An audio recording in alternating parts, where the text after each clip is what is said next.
कोई जवाब नहीं। जब उनसे पूछो कि बेटा आप क्यों क्रिमिनल लॉयर बनना चाहते हो, क्या रीजन? ज्यादातर आप हर फील्ड में देख सकते हो हाँ, ये चीज तो हाँ, लोग एमबीए भी कर रहे हैं। हाँ, और आप किसी भी एक एमबीए करते हुए बच्चे से पूछे कि बेटा आपने एमबीए क्यों कर रहे हो, हाँ, क्योंकि सब कर रहे हैं। हाँ, ज्यादातर जवाब अगर मैं आपको बताऊं कि मेरा दोस्त कर रहा है, आजकल के लोगों का ये कि मेरा दोस्त कर रहा है। जब आपको यही नहीं पता कि आप क्यों कर रहे हो, तो फिर आप गलत जगह जा रहे हो ना। आपको एटलीस्ट पता तो होना चाहिए कि आप क्यों कर रहे हो। अब मुझसे कोई पूछे कि मैं लिटिगेशन क्यों कर रहा हूँ, तो मुझे लोगों से इंटरेक्ट करने में मज़ा आता है, मुझे बाल की खाल निकालने में अच्छा लगता है, मेरे को रीजनिंग चाहिए हर चीज़ के पीछे, तो इसलिए मैं इस प्रोफेशन में आया। ठीक है, आप ये कहते हो कि जी हमें तो बहुत बड़ा वकील बना, ठीक है, हमने देखा कि वकील तो बहुत महंगे महंगे घरों में रहते हैं, महंगी महंगी गाड़ियाँ होती हैं। अरे तो महंगी महंगी गाड़ियाँ और महंगे महंगे घर चुटकी बजा करके नहीं आने वाले, आपको मेहनत करनी पड़ेगी। उसके पीछे 20-20, 25-25 साल की मेहनत होती है, 15-15, 20-20 साल की मेहनत होती है। आप 15-20 साल तक मेहनत करने के लिए तैयार हो क्या? अगर आप रेडी हो तैयारी करने के लिए, मेहनत करने के लिए, 20 साल आपको बराबर की मेहनत करनी पड़ेगी। ये नहीं कि आज आप आए इंटर्नशिप पे और आपने बोला कि जी मैं आज तो रात को 9 बजे तक काम करूँगा, अगले दिन सर मैं तो 6 बजे तक काम करूँगा, तो वो तो चलने वाला नहीं है ना। अगर आप चाहते हो कि आप पूरा का पूरा बैकग्राउंड चेंज करना चाहते हो, अपना फाइनेंशियल बैकग्राउंड चेंज करना चाहते हो, तो आपको मेहनत बराबर की करनी पड़ेगी अगले 10 साल तक, जब तक आप फाइनेंशियल बैकग्राउंड अपना चेंज नहीं कर देते। क्योंकि मैंने बहुत सारे ऐसे लोग देखे हैं जिन्होंने अपना फाइनेंशियल बैकग्राउंड चेंज किया, तो वो चेंज करने के लिए आपको मेहनत भी बराबर की करनी पड़ेगी। हो सकता है जब आप बड़े मुकाम पे पहुंचो तो आपको मेहनत डबल करनी पड़े उस मुकाम को बचाने के लिए, क्योंकि आप जितनी ऊंचाइयों पे जाते रहते हो लोग आपको पकड़ करके नीचे करने वाले बहुत होते हैं। तो उस लेवल तक आपको अगर बरकरार रखेगी तो आपकी मेहनत और आपकी शिद्दत बरकरार रखेगी। और आप ये कहोगे कि जी मैं तो ऊंचाई पे पहुंच गया, अब मैं मेहनत नहीं करूंगा, अब मैं सो जाऊंगा आराम से, तो आपकी वो मेहनत को कोई फायदा ही नहीं होगा, आप वो एंजॉय नहीं कर पा रहे। तो जब आप एंजॉय नहीं करोगे तो अल्टीमेटली लाइफ का एक पैटर्न है कि जो ऊपर जाएगा वो नीचे जरूर आएगा। एक नेचुरल फिनोमेना है कि अगर हम बॉल ऊपर फेंकेंगे तो वो बॉल थोड़े टाइम बाद तो नीचे आएगी आएगी, ऊपर तो टिकी नहीं रहेगी सारी जिंदगी। तो इसीलिए अभी जैसे कि आपने कहा ही कि ये जिसकी बच्चों से पूछते हैं तो उन्हें पता ही नहीं है। खैर आपने भी तो लॉ ऐसे ही डाल दिया था कि कुछ मिल नहीं रहा था, तो क्या इस सवाल का सामना आपने भी किया था? हाँ नहीं देखो मैंने किया था, मैं वही आपको बताना चाहता हूँ ना। मेरे भी सीनियर ने मुझसे पूछा था कि लॉ क्यों, तो उस टाइम पे मेरे पास भी बड़ा बेतुका सा आंसर था, यही आंसर था जो आजकल के बच्चे देते हैं। बट अब मैं उन बच्चों से कहना चाहता हूँ कि आप पहले एक आंसर खोजो, क्योंकि देखो हर किसी की लाइफ के जो सर्कमस्टांसेस हैं वो एक जैसे नहीं रहते। मेरी लाइफ के सर्कमस्टांसेस अलग थे कि मेरे पिताजी गांव में थे, माताजी मेरी गांव में थी, मैं दिल्ली में अकेला था, कुछ और समझ में नहीं आ रहा था क्या करूं क्या ना करूं, हमें बताने वाला कोई नहीं था, जितना लोगों ने गाइड करा उतने गाइड कर लिया। बट आजकल क्या है कि आपकी फैमिली जो अच्छी वेल टू डू फैमिली से हैं, उनके पास इतने रिसोर्सेज हैं कि वो सोच रुक करके सोच सके उनको करना क्या। अगर आपके पास रिसोर्सेज नहीं है तब तो समझ में आता है कि आप क्या कर रहे हो क्या नहीं कर रहे हो, तो वो सिचुएशन हर किसी के साथ नहीं है। बट अगर आप वेल टू डू फैमिली से हो, आपके परिवार में पढ़े लिखे लोग हैं जो आपको समझा सकते हैं, तो आपको रुक करके 2 मिनट सोचना चाहिए कि मैं ये प्रोफेशन क्यों कर रहा हूँ और मैं इस प्रोफेशन में क्या करूँगा। अब आप अगर आपने लॉ करी तो लॉ से सिर्फ लिटिगेशन नहीं है, आप जुडिशियल ऑफिसर भी बन सकते हो, आप गवर्नमेंट एग्जाम्स भी दे सकते हो, बैंक में आप लीगल मैनेजर भी बन सकते हो, ठीक है, आप आर्मी में भी जा सकते हो, जैक बन सकते हो, जज एडवोकेट जनरल, ठीक है, और भी बहुत सारी ऐसी ऐसी चीज़ें हैं जहाँ आप लीगल प्रोफेशन के तौर पे जा सकते हो। तो ये आपको पहले तो आपको आइडेंटिफाई करना है कि आप क्या कर सकते हो। लिटिगेशन 24/7 मैंने बताया आपको कि 24 घंटे 7 दिन वाला काम है। आप ये नहीं कह सकते कि जी मेरे मामा के लड़के की शादी है तो मेरे को तो वहाँ जाना है। हाँ। तो क्लाइंट को आपके मामा के लड़के की शादी से कोई मतलब नहीं, वो आपके दुख में सिर्फ एक दिन के लिए आपसे सहानुभूति कर लेगा, दूसरे दिन अगर आप उसको दोबारा दुख दोगे ना तो वो आपसे फाइल लेकर के किसी तीसरे आदमी को देगा, ठीक है। वो एक दिन आपसे सहानुभूति कर सकता है बट बार बार आपसे सहानुभूति नहीं करनी। तो अगर आपको लिटिगेशन करनी है, मैं तो हर बच्चे को बोलता हूँ कि अगर आपको लिटिगेशन करनी है तो आपको 24 घंटे 7 दिन तैयार रहना पड़ेगा। आप ये नहीं कह सकते कि रात ज़्यादा हो गई है, यहाँ पे एक्सक्यूजेस नहीं चलने वाले। पर जैसे अभी आपने कहा कि रात ज़्यादा हो गई है, तो अब इसमें बात कहीं ना कहीं आपने तो कर लिया, आप तो कहीं ना कहीं एक मैन हो, पर अगर वही बात हमें किसी लड़की की करे तो उसके लिए क्योंकि मैंने अभी भी देखा है, अभी भी लड़कियां उतना सेफ फील नहीं कर रही। देखें, वो बात ठीक है आपकी कि लड़कियां सेफ फील नहीं करती है, बट बीइंग अ वुमेन आपको अपने राइट्स पता हैं। आप जब एक प्रोफेशन में आते हो, जिस प्रोफेशन में आपको सूझबूझ चाहिए, तो आप कभी किसी खतरे से निपटने के लिए आपके पास सूझबूझ होनी चाहिए। आपके पास अपना राइट टू प्राइवेट डिफेंस है, ठीक है। आपको पता होना चाहिए कि आपको अपनी प्रोटेक्शन किस तरीके से करनी है, ठीक है। वो मैं आपकी बात मानता हूँ कि रात को 2 बजे एक लड़की कैसे जाएगी। नहीं, वो आपने बोला हाँ। कि राइट बहुत सारे हाँ। हैं, लेकिन आप वो भी तो देखिए उस राइट का, वो जो महिला है, वो महिला क्या करेगी जब तक उसके साथ रेप हो जाएगा। वो बात आपकी ठीक है। देखिए, ये सारी चीज़ें करने के लिए ऑलरेडी गवर्नमेंट ने काफ़ी स्ट्रिक्ट लॉज गवर्नमेंट लेकर के आई है, बीएनएस और बीएनएस-एसएस के रूप में, जिसमें गवर्नमेंट ने कहा है कि जो कन्विक्शन रेट है वो इंक्रीज़ होगा। क्योंकि अल्टीमेटली होता क्या है कि अगर एक किसी भी लड़की के साथ कुछ गलत हो गया तो सालों साल वो मुकदमा चलता है, और हाँ। एंड में क्या होता है कि पर्याप्त सबूत ना होने के कारण उसको बरी कर दिया जाता बरी गई, हाँ। है, ठीक है। तो टाइम फिक्स्ड जो है वो सारी की सारी चीज़ें नहीं है, बट अल्टीमेटली अब जो नए लॉज आए हैं, गवर्नमेंट कहना चाह रही है कि जी हम इस तरीके से करेंगे कि फिक्स टाइम के अंदर उनको सज़ा भी हो जाएगी और एविडेंसेस को भी ढंग से हम करेंगे। और ये सारा का सारा दारोमदार जो है ना वो सोसाइटी के ऊपर आकर के चलता है। हमें ही, हमारी लड़कियों को क्योंकि देखें, आपके घर में भी आपकी माँ बहन है, तो आप जब उनकी सिक्योरिटी की बात करते हो और जब आपको उनकी सिक्योरिटी की चिंता होती है, तो रास्ते में जो लड़की जा रही है वो भी किसी की माँ भी है, बहन भी है, बेटी भी है, तो आपको उनकी भी सिक्योरिटी की उतनी ही चिंता करनी पड़ेगी और उनको भी इतना सेफ एनवायरनमेंट देना पड़ेगा। तो ये तो हम सब लोगों को मिलकर के देना पड़ेगा। अगर हम ये सारी बातें बोले कि सिर्फ पुलिस कर लेगी, तो पुलिस के बूते में हम अगर ये सोच करके बैठ जाएं तो कुछ नहीं होने वाला। ये हम लोगों की भी मॉरल रिस्पॉन्सिबिलिटी है कि हमें अपने बच्चों को, अपने लड़कों को इस तरीके की शिक्षा देनी चाहिए कि अगर कोई लड़की रात को अकेली जा रही है तो उसकी हिफाजत करके उसको घर तक पहुंचाना है और उसको एक ऐसा सेफ एनवायरनमेंट देना है जिससे कि उसको कुछ गलत ना लगे, उसके मन में एक बार भी ना आए कि मैं रात को 1 बजे अपने काम से जा रही हूँ तो मेरे साथ कुछ गलत हो सकता है। तो ये सेफ एनवायरनमेंट प्रोवाइड कराने का काम जो है वो सोसाइटी का भी है।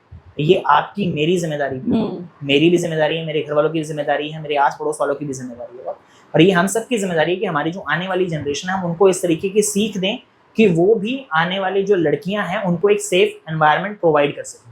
पर आजकल तो हम देख रहे हैं जिसकी जहां आज इतना देश आगे बढ़ चुका है, सोशल मीडिया पे भी आप देख रहे हैं कि हर बच्चा सोशल मीडिया पे आज की टाइम पे है, लेकिन जब एक 14-15 साल का लड़का रेप करता है तो इसमें हम किसको दोष दें? देखिए, ये अपब्रिंगिंग को बोला जाए, सोसाइटी को बोला जाए कि वो एक बच्चा है अभी। देखें, अगर एक 14 साल का बच्चा रेप कर रहा है तो वो, उसको हम ये कह देते हैं कि वो बच्चा है, बच्चा नहीं है। उसके अंदर इतनी समझ है कि रेप कैसे करना है, बात को समझो। क्राइम, जो क्रिमिनल हुआ है वो आपके इंटेंशन पे जाता है, आपकी मेंस रिया पे, कि आपकी इंटेंशन क्या थी, ठीक है। एक बच्चा, आप समझो कि जिस तरीके से हमारे देश के अंदर सोशल मीडिया जिस तरीके से वायलेंटली इंक्रीज हुआ है, रैपिडली इंक्रीज हुआ है, जब से जियो ने फ्री वाईफाई देना शुरू करा, उसके बाद से आप देखो कि बच्चे गांव-गांव में आप जाओगे तो लोग सोशल मीडिया स्क्रॉल डाउन करते हैं। हाँ। और सोशल मीडिया पे बहुत सारी चीज़ें आती हैं, ठीक है। तो सरकार को कोई ऐसे कानून लेकर के आने चाहिए और ये सरकार की जिम्मेदारी है, ठीक है। आप ये सारी की सारी बातें बोलो कि जी हम तो जो सोशल मीडिया पे आ रहा है उसको फिल्टर डाउन नहीं करेंगे, आप अपने बच्चों को सिखाओ, तो बच्चे 24 घंटे माँ बाप बच्चे के ऊपर नज़र नहीं रख सकते, ठीक है। आज आपने स्मार्टफोन्स इतने सस्ते कर दिए हैं कि एक छोटा सा बच्चा गया, उसने पैसे दिए, वो स्मार्टफोन खरीद के ले आया, ठीक है। सिम उसके पिताजी ने उसको दिला दी, मोबाइल में डाटा इतना सस्ता हो गया है। एडवांसमेंट ऑफ टेक्नोलॉजी अच्छी बात है, होनी चाहिए, बट एक फ़िल्टर होना ज़रूरी है। एक फ़िल्टर होना चाहिए कि छोटा बच्चा क्या देख रहा है, क्या नहीं देख रहा, वो होना ज़रूरी है। आप इंटरनेट तो प्रोवाइड कर रहे हो, बट इंटरनेट को लेकर के शिक्षा प्रोवाइड कर रहे हो? नहीं कर रहे हो। तो आप जितना ज़्यादा इंटरनेट प्रोवाइड करोगे तो वो उतना ही ज़्यादा खतरा बनता जा रहा है बच्चों के लिए। एक 14 साल का बच्चा, आप समझो 10-10 साल के बच्चे अगर इस तरीके की घिनौनी हरकतें कर रहे हैं, ठीक है, तो आप समझो कि 10 साल के बच्चे को कैसे पता लगा, कहाँ से सोर्स इंफॉर्मेशन आई उसके पास कि रेप क्या होता है, उसको कैसे पता लगा?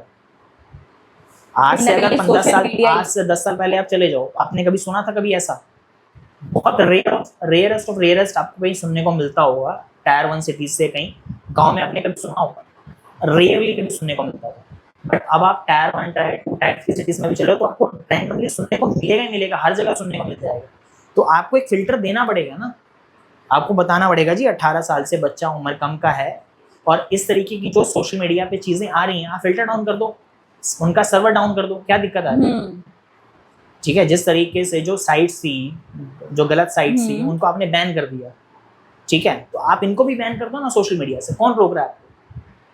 ठीक है, आप सिर्फ और सिर्फ ये कहो कि जी हम तो कुछ नहीं करेंगे, हम तो सरकार में सिर्फ हाथ पे हाथ डर के बैठे रहेंगे और कुछ नहीं करेंगे, और बाकी सारा जो करना है वो सोसाइटी करती रहेगी, तो सोसाइटी भी कितना करेगी? ये जिम्मेदारी है माँ बाप की कि चेक करना कि बच्चा क्या देख रहा है क्या नहीं देख रहा है, ये माँ बाप की भी जिम्मेदारी है। बट ऐसे भी माँ बाप हैं जिनको सोशल मीडिया यूज़ करना ही नहीं आता, हाँ। वो कैसे चेकआउट करेंगे? तो ये आपकी रिस्पॉन्सिबिलिटी बनती है, सरकार की रिस्पॉन्सिबिलिटी बनती है कि उनको एक प्रॉपर एजुकेशन प्रोवाइड करें कि किस तरीके से सोशल मीडिया का इस्तेमाल करना है। जब आप उनको फ्री नेट वाईफाई आपने दे दिया, फ्री नेट आपने दे दिया, बट आप उनको एक बेसिक जो उसको यूटिलाइज करना है, उसको किस तरीके से इस्तेमाल करना, उसकी आप बेसिक इन्फॉर्मेशन नहीं दे रहे हो। जब तक आप इन्फॉर्मेशन नहीं दोगे तो वो गलत जगह तो जाएगा ही जाएगा। तो ये सरकार की भी उतनी ही ज़्यादा रिस्पॉन्सिबिलिटी है जितनी एक माता पिता की है, और सरकार की जिम्मेदारी बहुत ज़्यादा बनती है क्योंकि सरकार का दायित्व है अपने सिटीजन्स की रक्षा करना। और सर जैसे आजकल आप देखोगे केसेस कैसे आ रहे हैं कि किसी ने अपनी, बहुत सारी आजकल चली रही है कि पत्नी ने पति को मार दिया, नीले ड्रम, इस पे आप थोड़ी क्या राय देना चाहेंगे? देखिए, मेरा मानना ये है कि आप एक छोटी सी चीज़ के लिए, देखिए अभी जो हम 2-3 हमने वारदात सुनी कि एक महिला ने अपने बॉयफ्रेंड के साथ मिलकर के पति को मार करके ड्रम में उसकी लाश को डाल दिया और सीमेंट उसके ऊपर डाल दिया। हाँ। आप अगर जाना ही चाहते हो, आप अगर अपने बॉयफ्रेंड के साथ जाना ही चाहते हो तो उसके लिए अलग से लीगल रेमेडी भी है, आप कोर्ट जाकर के डाइवोर्स भी ले सकते हो। अच्छा। और उसके बाद आप जा भी सकते हो। आप किसी की जान लेकर के 3 जिंदगियां बर्बाद कर रहे हो। अपनी ज़िंदगी तो आपने बर्बाद करी क्योंकि आप मर्डर में गए, आपका जो एसोसिएट था, आपका जो बॉयफ्रेंड था या कोई भी था जिसने आपकी हेल्प करी, वो भी आपके साथ मर्डर में जाएगा। तीसरा आदमी जिसकी जान गई, उसका परिवार भी पीछे से, आपका परिवार, जो आपका एसोसिएट था उसका परिवार, तो कितनी सारी जिंदगी आपने बर्बाद कर दी एक बार में। तो अगर आपको जाना ही है और आपको अगर शादी नहीं करनी तो आपको कोई ज़बरदस्ती पकड़ करके शादी तो नहीं कराता। मेरा ये मानना है कि अगर आप कहीं भी रहते हो, टायर 1, टायर 2, टायर 3 सिटी कहीं भी रहते हो, कोई भी माँ बाप ऐसे नहीं है कि वो गला पकड़ करके अपनी बेटी की शादी करा देते, ऐसा कहीं नहीं। आजकल तो बहुत ही कम ऐसा है, पर पुराने में तो हम बोल भी सकते हैं, पर आज पुराने में ये सुनने को नहीं मिलता था ना। हाँ, नए में सुनने को मिलता। हाँ, आज जबकि इतनी आपको फ्रीडम दी जा रही है, इतनी छूट दी जा रही है, और कहीं ना कहीं आजकल की लड़की तो लड़ जाती है लव मैरिज के लिए, इंटरकास्ट मैरिज के लिए लड़ जाती है। अभी वो देखो, जो मध्य प्रदेश वाला जो कपल था जो नॉर्थ ईस्ट किया और वहां जाकर के अपने पति का मर्डर कर दिया उस लड़की ने। तो अगर आपको शादी नहीं करनी थी, मेरा तो ये मानना कि अगर आपको शादी नहीं करनी तो आप शुरू में बोल देते, या अपने हस्बैंड को बोल देते कि मुझे तुझसे शादी नहीं करनी। आजकल तो लड़का भी इतना इनफ मैच्योर होता है, लड़की भी इतनी इनफ मैच्योर होती है कि उनको समझ में आता है कि अगर वो नहीं चलने वाली शादी तो वो नहीं करते। अल्टीमेटली बाद में आप तलाक के लिए जाओगे या बाद में आप ऐसा कृत्य करते हो कि जिससे किसी की जान चली जाए, उससे बेटर है कि आप पहले ही मना कर दो, या आप पहले ही अपने घर वालों को बोल दो कि जी मुझे इससे शादी नहीं करनी। या अगर मान के चलो आपकी शादी हो भी गई तो आप लोग अपने पार्ट्स अलग अलग कर लो ना, आप दोनों अपने रास्ते अलग अलग कर लो। आप किसी की जान क्यों ले रहे हो? और सर जैसे कि एक रिपोर्ट थी 2024 में कि भारत में कुल 5.2 करोड़ से अधिक मामले पेंडिंग चल रहे हैं। तो जो कोर्ट, ये जो आज के अगर हम देखें तो कहीं ना कहीं 5 करोड़ से ज़्यादा जो केस जो है पेंडिंग चल रहे हैं। तो इतना लेट क्यों? देखो इतना क्यों? उसके पीछे मैं बताता हूँ। अभी आपने रिसेंटली देखा होगा कि जुलाई 2024 से नए लॉज आए हैं। हाँ जी। BNSS और एविडेंस एक्ट। सरकार ने ये बोला कि इन कानूनों के आने से जो रिजल्ट है वो जल्दी आएगा, कन्विक्शन ज़्यादा होगी, और जो ये है ये कंप्लेनेंट सेंट्रिक है, मतलब जो शिकायत करता है उसके लिए हमने कानून बनाया। आप इस कानून के बारे में थोड़ा बताएंगे? हाँ, मैं बताता हूँ क्या है। जैसे पहले हमारी IPC होती थी, IPC का सरकार ने नाम चेंज करके उसको भारतीय न्याय संहिता कर दिया। CRPC होती थी जिसको हम प्रोसीजरल कोड कहते थे, जो हमारी कोर्ट्स के अंदर या पुलिस अप्लाई करती थी, उसको चेंज करके BNSS कर दिया, भारतीय नागरिक सुरक्षा संहिता। तो कोर्ट्स का और लेजिस्लेचर्स का ये कहना है कि हम ये इसलिए लेकर के आए हैं कि हम चाहते हैं कि मुकदमों का जो निपटारा है वो जल्दी से जल्दी हो जाए। ठीक है, बट अल्टीमेटली अगर आप मुकदमों का निपटारा करना चाहते हैं तो आपको जजेस की रिक्वायरमेंट है, जो बेसिक रिक्वायरमेंट है वो जजेस की है। और कहीं ना कहीं हम देखें तो बहुत कम जजेस जो है हाँ, हमारे मैं वही देश में आपको है। बताने वाला हूँ कि देखो, आपको कानून तो आपने बदल दिए, अच्छी बात है, आप चाहते हो देश के लोगों का भला करना, आप कानून ले आए।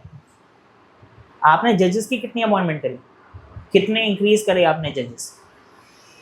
हाई कोर्ट में आपने जितनी पेंडिंग भर्तियां हैं आपने वो जजेस की पूरी कर दी? नहीं करी।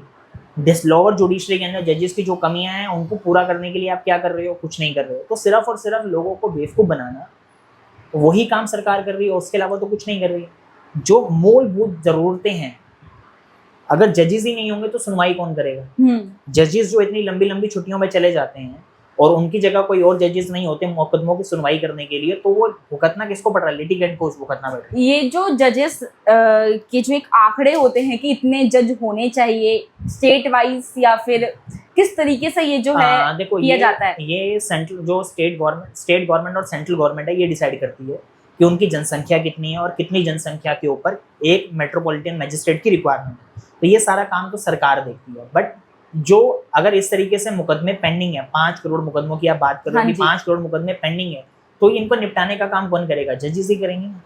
तो आपको जजेस की भर्ती करनी। अगर आप ये कह रहे हो कि आज हम 1 लाख के ऊपर एक मेट्रोपॉलिटन मजिस्ट्रेट हमने रखा हुआ है, तो 50,000 के ऊपर भी तो आप एक कर सकते हो। जजेस की संख्या बढ़ा दो, जिससे कि जजेस के ऊपर वर्कलोड कम होगा। जब वर्कलोड कम होगा तो अल्टीमेटली मुकदमों को निपटारा करने में उन्हीं के लिए आसानी रहेगी। तो आपको जजेस की संख्या बढ़ानी पड़ेगी। सिर्फ आप एक काम कर दो और दूसरे काम पे आप चुप हो जाओ तो मुकदमों का निपटारा इस तरीके से नहीं होने वाला। अगर आप कानून बदले हैं आपने, तो आपको जजेस की संख्या को भी बदलना पड़ेगा।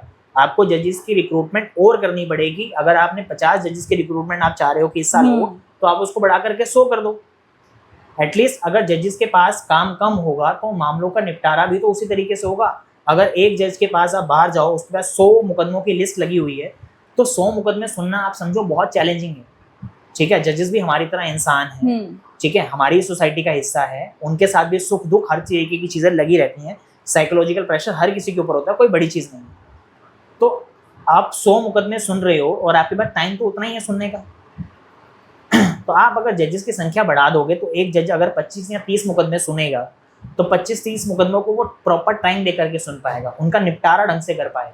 तो आपको जजेस की संख्या को भी बढ़ाना पड़ेगा, तभी जा करके जो ये करोड़ में केस पेंडिंग चले गए हैं, इनका निपटारा जल्दी से जल्दी हो पाएगा। और जो आप समय पे न्याय दिलाने की बात कर रहे हो नए कानूनों के तहत, वो आप टाइमली कर पाओगे। सर, जो आजकल ई कोर्ट्स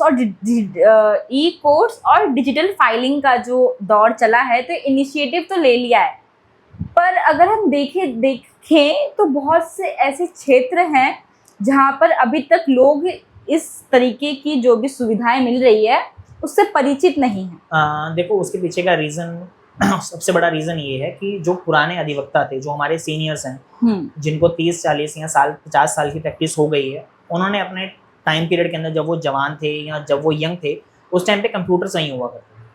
कंप्यूटर्स होते भी तो बड़े कम लोगों के पास हुआ करते। अच्छा। तो वो इतना कंप्यूटर फ्रेंडली नहीं है। अगर आज आपने सारा का सारा सिस्टम, जैसे दिल्ली के अंदर क्या है कि दिल्ली के अंदर पूरी का पूरा जो कोर्ट का सिस्टम है वो ई फाइलिंग पे चला गया। अगर आप कोई भी मुकदमा दाखिल करना चाहते हो तो पहले आप उस मुकदमे को बना करके, साइन करा करके, अटेस्ट कराने के बाद आप उसको स्कैन करोगे, OCR करोगे, उसके बाद उसको बुक मार्क करोगे, उसके बाद फिर आप फाइल अपलोड करोगे। फिर फाइल अपलोड करने के बाद जो सर्वर रूम में जो कोर्ट का कर्मचारी बैठा है वो उसको चेक करेगा। अगर कोई कमी होगी तो वो उस पर ही उसको ऑब्जेक्शंस में डाल देगा। ऑब्जेक्शंस में डालने के बाद फिर आप दोबारा चेक करोगे, फिर आप अपनी करेक्शन जो भी गलती है या जो ऑब्जेक्शन है उसको रिमूव करोगे और उसके बाद आप दोबारा रीफाइल करोगे। तो ये पूरा का पूरा बड़ा टाइम टेकिंग प्रोसेस हो गया। पहले क्या होता था कि आप मुकदमा लेकर के गए, कोई अर्जेंट मुकदमा आप लेकर के गए, आपने जज साहब को बताया जी ये मुकदमा है, और आपकी इमीडिएट सुनवाई होगी। ठीक है, अब आपने पूरा का पूरा जो सिस्टम है वो पूरा का पूरा सिस्टम ऑनलाइन कर दिया। हालांकि इसके अंदर भी जो एडवांस में आपको सुनवाई करानी है, अर्जेंट सुनवाई है, उसका प्रावधान अलग है, बट जो टाइम है वो बहुत ज़्यादा होना शुरू हो गया। जहाँ पहले आपको एक मुकदमा डालने में 15 मिनट लगते थे, अब आज आपको एक मुकदमा डालने के लिए पहले 2 से 3 घंटे की उसके पीछे मेहनत करने की ज़रूरत है। क्यों? अगर आपकी 200 पेज की फाइल है तो 200 पेज पहले आपको स्कैन करने हैं। स्कैन करने के बाद आप उसको PDF में कन्वर्ट करोगे, उसके बाद उसको OCR करोगे, बुक मार्क करोगे, उसके बाद फिर आप उसको फाइनली अपलोड करोगे।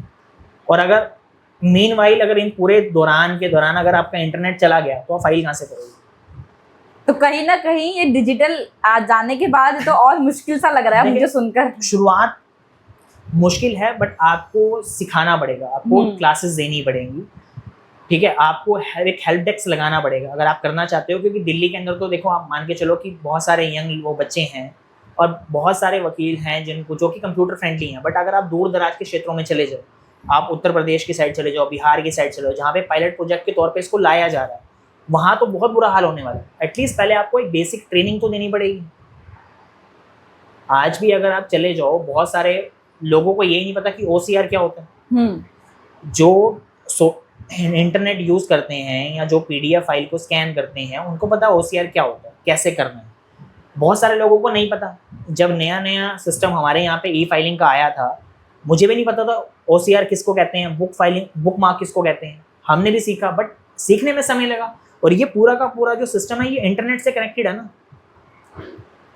अगर आपके घर पे इंटरनेट नहीं है तो इसका मतलब आप केस फाइल नहीं कर सकते। आपको पहले तो इंटरनेट चाहिए। और जहाँ पे आपका इंटरनेट और आपका इंटरनेट खराब हो गया तो फिर कैसे करोगे आप? तो चुनौतियां तो हैं, बट आपको इन चुनौतियों को सामना करने के लिए सरकार को पहल करनी पड़ेगी कि सरकार को सिखाना पड़ेगा, एक हेल्प डेस्क लगाना पड़ेगा जहाँ पे वकील सीख सके, ट्रेनिंग हो सके। एटलीस्ट बेसिक ट्रेनिंग जो है वो मैंडेटरी है, आपको कराओ तो सही। एटलीस्ट सिर्फ आप रातों रात एक ऑर्डर लेकर के आए कि जी कल से E-फाइलिंग होगी।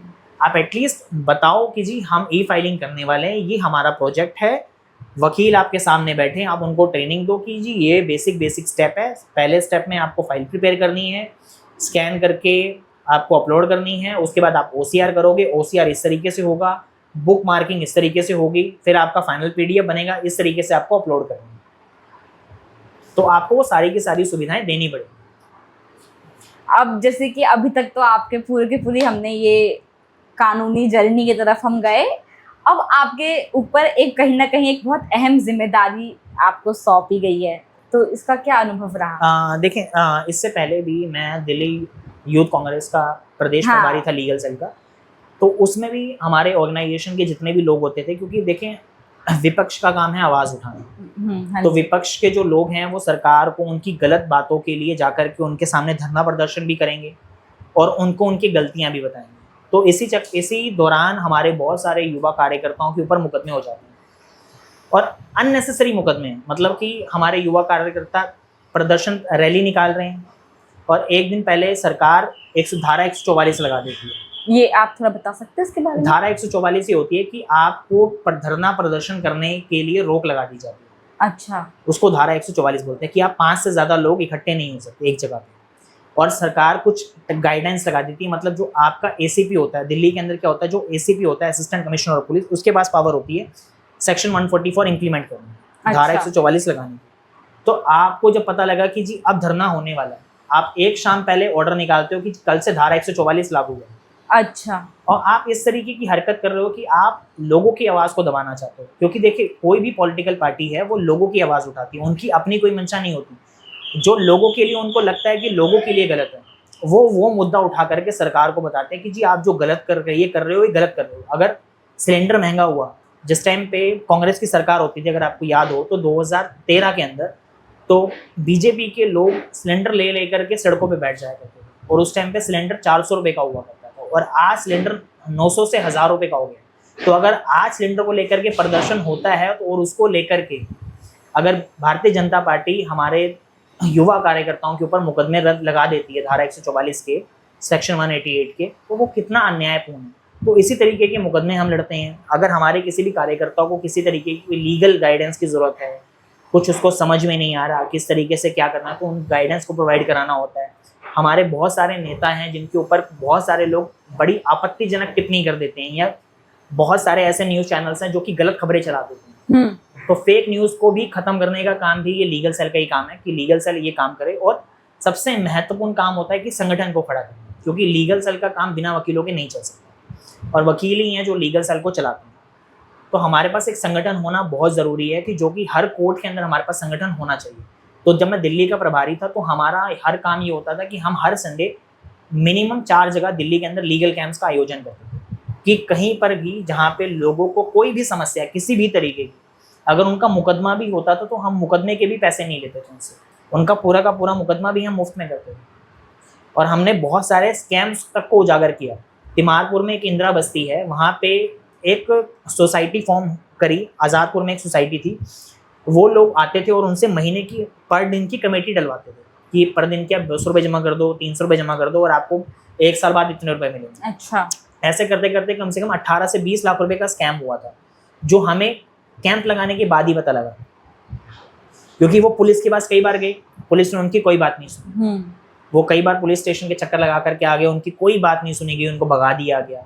तो जब हमने वो कैंप लगाया तो लोग आए, लोगों ने अपनी प्रॉब्लम बताई, तो हमने वो पूरे के पूरे मुद्दे को उठा करके कोर्ट में डाला, तो कोर्ट ने एक डिटेल इन्वेस्टिगेशन के ऑर्डर दिए। तो आप समझो कि ये सारी की सारी चीज़ें जो पॉसिबल हो पाएंगी लीगल कैंप के माध्यम से ही पॉसिबल हो पाई, क्योंकि बहुत सारे लोग ऐसे भी हैं जिनको पता ही नहीं है कि लीगल गाइडेंस मिलेगी कैसे। ठीक है, बहुत सारे लोग पढ़े लिखे नहीं हैं, ठीक है, वो कोर्ट जाने से कतराते हैं। तो जब आप उनके पास, उनके घर जा करके उनको एक लीगल गाइडेंस देते हो, उनको बताते हो, तो वो अपनी बातें आपके साथ करते हैं। बहुत सारे ऐसे लोग हैं उन्होंने मकान बना रखे हैं, उनके मीटर के कनेक्शन नहीं लग रहे, वो उनसे कभी कोई डॉक्यूमेंट मांगते हैं, कभी कोई डॉक्यूमेंट मांगते हैं, जबकि उनके पास सारे के सारे डॉक्यूमेंट्स हैं, बट उनको पता नहीं है कि ये डॉक्यूमेंट लेकर के जाना है या नहीं लेकर के जाना। तो ये सारी की सारी पॉसिबल हो पाती है लीगल कैंप्स के माध्यम से। अच्छा। तो उस टाइम हमने दिल्ली में लीगल कैंप्स का आयोजन किया।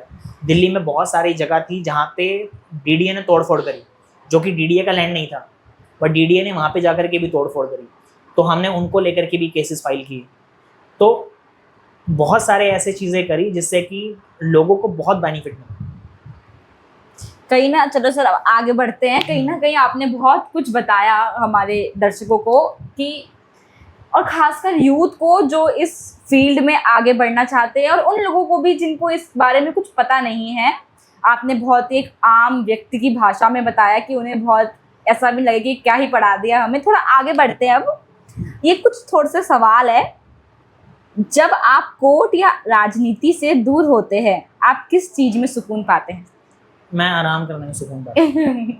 क्योंकि आपने भी कहा कि जिंदगी बना लो इसे। जब मैं कोर्ट का काम नहीं कर रहा होता, या जब मैं वकालत नहीं कर रहा होता, या जब मैं पॉलिटिक्स नहीं कर रहा, तो मैं सिर्फ आराम करता हूँ, उसके अलावा कुछ भी नहीं करता। ठीक है, आगे बढ़ते हैं।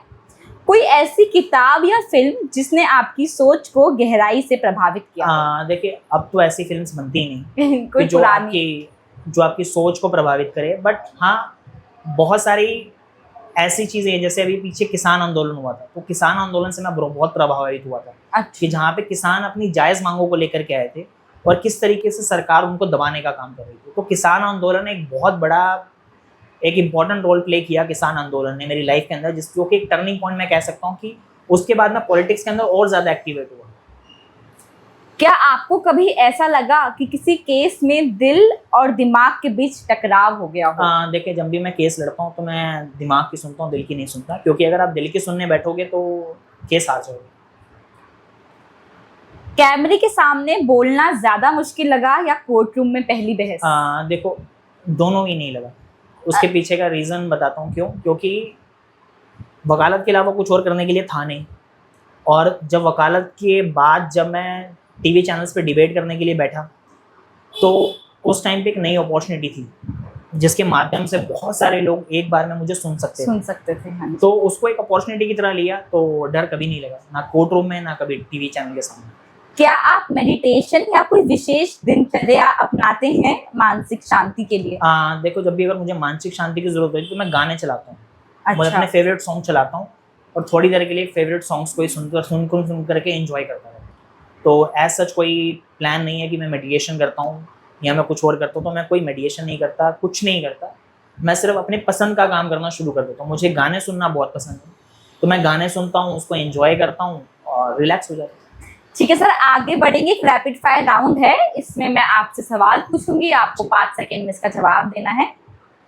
एक शब्द में नेतृत्व का मतलब आपके लिए? देखिए, नेतृत्व का मतलब ये है कि जो आपको सही दिशा दिखाए। किताबें, बहस या पब्लिक मीटिंग, सबसे ज्यादा एनर्जी किससे मिलती है? Public meeting. Public meeting. कौन सी एक आदत है जिसे आप खुद में सुधारना चाहते हैं? ज्यादा लोगों के ऊपर विश्वास करना। आप एक दिन के लिए प्रधानमंत्री होते तो पहला फैसला क्या लेते? युवाओं को रोजगार। आपकी सबसे बड़ी ताकत, धैर्य, दृष्टिकोण या साफ सच बोलने की आदत? धैर्य। तो बस आज के लिए इतना ही। हमें आज संजीव तरनाश जी ने बहुत सी ऐसी बातें बताई कि जिससे हमने बहुत सारी सीख ली होगी। बाकी आगे ऐसे ही जुड़े रहे जीएमटी के साथ, फिर आगे मिलते हैं। धन्यवाद।